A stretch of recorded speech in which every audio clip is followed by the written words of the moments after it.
Hello everyone, my name is Matt McGuinness and I'm a Learning Advisor at Edith Cowan University, and today I'd like to talk to you about writing clear and concise sentences.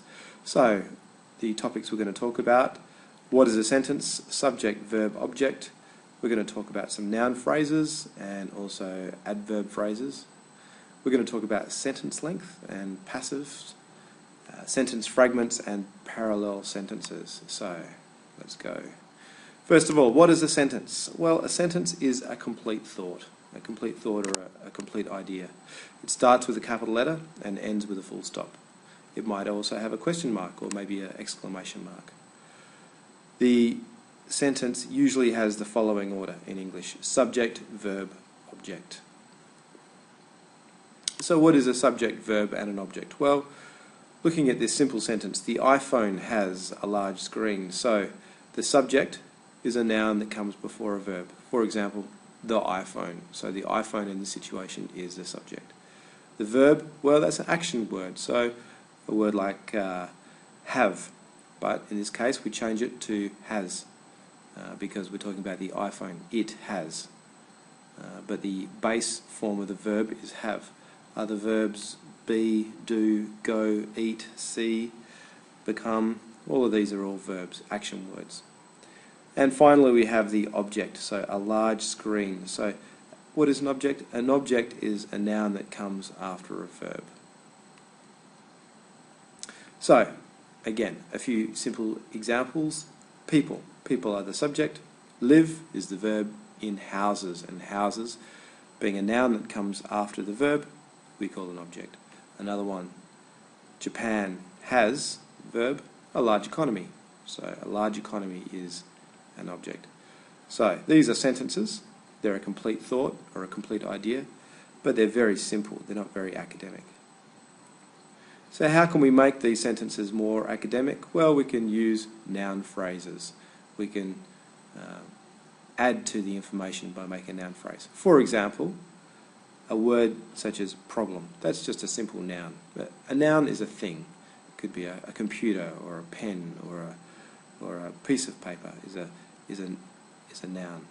However, we can add to that noun by using extra words to create a noun phrase. So here we have a problem, but we can add information. We can say a financial accounting problem. So now it's a longer phrase with 4 words. Why do we use noun phrases? Well, a noun phrase helps by adding information to a subject or an object. It gives you extra information.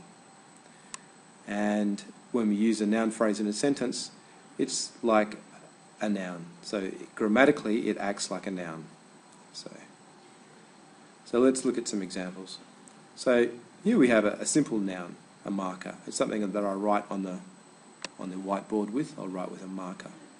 That's a noun. But I can add information to that noun by creating a noun phrase.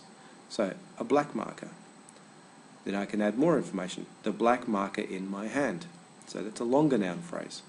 Or I can even say the brand new black marker in my hand is a noun phrase.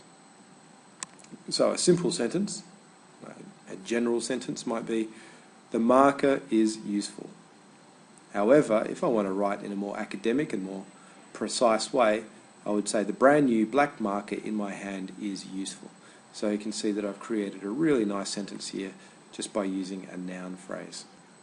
Let's look at another example of how we can add to our sentence with a noun phrase. So this very simple sentence: people live in houses. Not really academic. However, we can add to people. What can we say about the people? Well, people in large Australian cities. So that's still the subject. Live just stays the same. That simple present simple verb stays the same. In houses that often use energy inefficiently and damage the environment. So we've really got quite a long and complex noun phrase here, which adds the academic feeling to the sentence. So it's a really nice phrase. Instead of just saying simply houses, we're saying houses that often use energy inefficiently and damage the environment. And just this little note down the bottom, in academic English, the verb is often present simple. So a nice easy verb. Why? Well, because present simple is a verb that we use for something which is true, and usually at university we're talking about true facts or events. Next, let's look at how we can use a noun phrase just as a subject. So we could say Japan, which is a group of islands located in Northeast Asia, comma, has a large economy. So we're using a long subject, a long noun phrase. Now we've got a verb in here, but it still is part of this noun phrase. It still just acts as a noun. You could say Japan has a large economy, or Japan, plus this extra information, has a large economy. And then we've got a little short object, which is the noun that comes after the verb.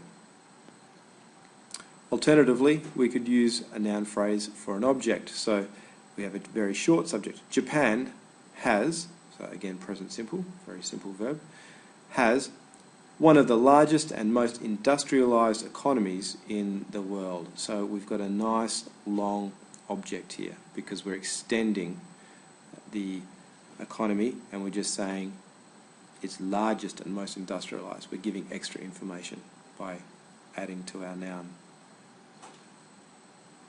We can use it for both. We can use it for a subject and an object. So again, Japan has a large economy, not academic, too simple. However, this is a nice, neat academic sentence. Japan, which is a group of islands located in Northeast Asia, has one of the largest and most industrialised economies in the world. So we're using noun phrases for our subject and our object. Okay, let's talk now about adverb phrases. And adverb phrases are very useful in academic English just because they can give us some nice information at the start of a sentence, or they can link our sentences together. So in this one we're saying, in recent years, comma, the internet, subject, has become, verb, that's actually present perfect verb, has become an essential part of life. So again, we've got our subject, verb, object structure, but to make it more academic, we're just adding a little phrase at the start there.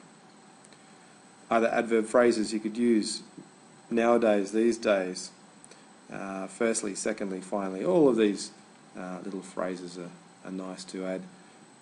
So in contrast, subject, verb, object, you can make a nice sentence out of that structure. Okay, so how can we make these sentences, these fairly simple sentences, stronger by using adverb phrases and noun phrases? Well, here's an example. Schools, so that's the subject, have experienced, which is the present perfect verb, higher student numbers.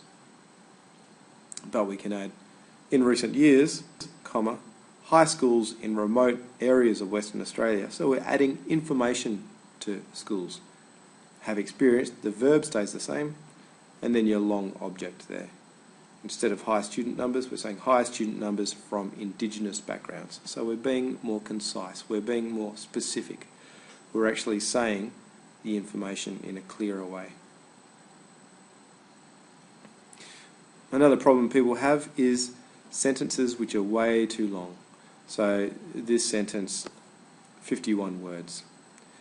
Students often try to write long sentences without regular punctuation in an attempt to express themselves more academically, when in actual fact they end up presenting too much information at once, so the sentence loses clarity because the idea at the start of the sentence is so far from the end. So that's really poor writing. Much better is to write with 4 clear sentences. So one sentence, this is done in therefore, little adverb phrase, comma. This is because, there we go. So we've just created the same information but presented in 4 neat sentences. A general rule of thumb is a good sentence should be between 15 and 18 words. Some you might have shorter, 12, 14, 15, but 25 words is usually the absolute maximum number of words that you should have in a sentence. Let's have a look now at passive sentences. So good academic sentences often use the passive. Okay, so we do this. Why do we do this? Well, we do it to avoid using personal information. We don't want to say I. We don't want to say we or you or they. It's just not academic. So in this example, this first example, I researched the problem in detail. Not very good academic writing. We don't want to say I. So what do? We use the passive. When we use the passive, the problem, which is the object, becomes the subject. So here it is here. The problem was researched in detail. So that is now a passive sentence. We don't need the I anymore. So again, the problem was researched. We know it's passive because it's got a part of the verb to be, is or was or were, and it's also got the past participle researched. Let's have a look at another example. I collected samples from 100 specimens. So, we don't worry too much about this subject I.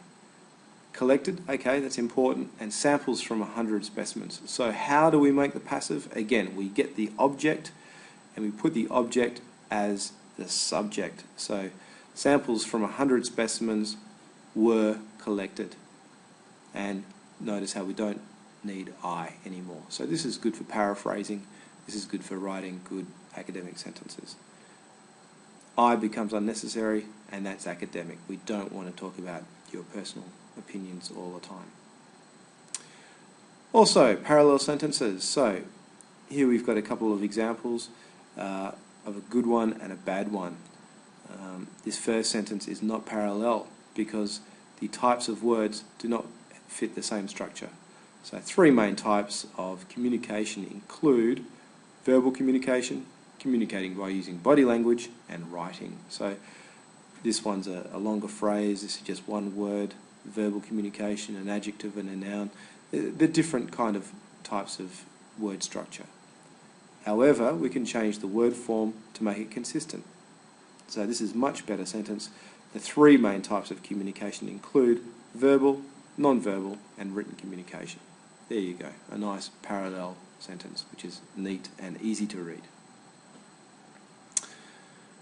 Another example of parallel: being on time, hard work, and prepare for the exams that are worth many marks are necessary academic skills. So obviously, this is not parallel. It's not a neat sentence. It's quite clumsy.